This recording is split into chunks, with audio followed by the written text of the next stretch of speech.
আমাদের জীবনের যে কোনো মূল্যে হলেও এই জুলাই সনদকে আমাদের বাস্তবায়ন করতে হবে।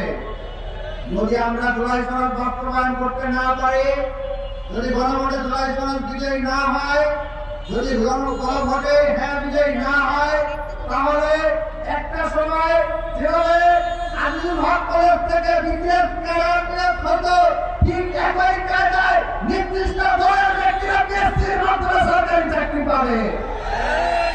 জুলাই অভ্যুত্থানের ছাত্র সমাজ আবু সাইদের উত্তরসূরিরা মেনা রাজ্যে এই ধরনের কল্পনা ঠাঁই হতে দেবে না।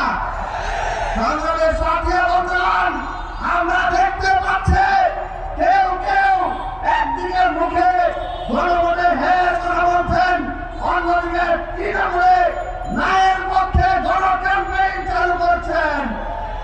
এটাই প্রমাণ করে আপনারা দুদককে পকেটে পুরতে চান। দুদককে পকেটে পুরলে কি করা যাবে? দুদককে পকেটে পুরলে 5 বার বিশ্ব চ্যাম্পিয়ন হয়েছিলেন, সেটি ঢেকে রাখা যাবে। দুদককে পকেটে পুরা গেলে কি হবে?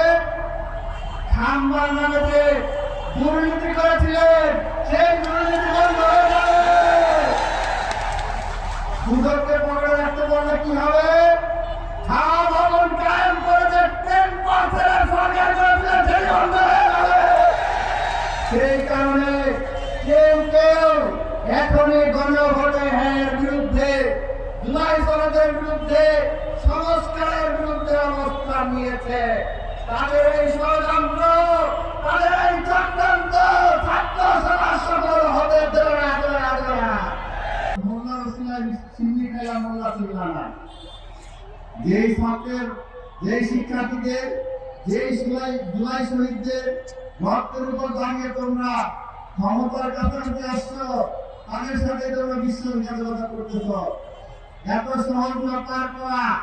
বিএনপির স্থায়ী কমিটির সদস্য ইকবাল হাসান মাহমুদ টুকু বলেছেন, আপনারা হয়তো বক্তব্য শুনেছেন, যে ছাত্রদেরকে, এই জুলাই জনতাদেরকে নিয়ন্ত্রণ করতে নাকি তারা মার্শাল ল জারি করবেন। তার এই বক্তব্য খুনি হাসিনা 19 জুলাই যে কাশ্মীর জারি করেছিল, ঠিক একই আচরণের সাথে ছাড়া কিছু নয়। যারা ছাত্রদেরকে ধরাকে হাসিনার মতো আবারও সেনাবাহিনীকে ব্যবহার করতে চায়, জনগণকে প্রত্যাখ্যান আবার ভারতে পাঠিয়ে দেওয়ার জন্য প্রস্তুত আছে। কোন রাজনৈতিক দল ইতিমধ্যেই ভোট কেন্দ্র দখল করে ইলেকশন ইঞ্জিনিয়ারিং এর পায়তারা করছে।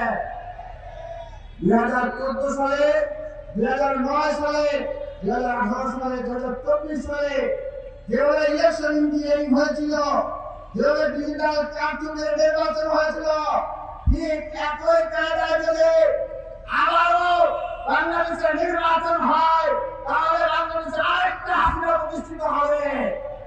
সুতরাং এই ছাত্র সমাজকে, জুলাই জনতাকে, জুলাইয়ের বিপ্লবী ছাত্র জনতাকে আজকে শপথ গ্রহণ করতে হবে। সবাইকে আহ্বান জানাবো, কেন্দ্রে কেন্দ্রে আপনারা ভোট মিটিং এর বিরুদ্ধে ঐক্যবদ্ধ হন।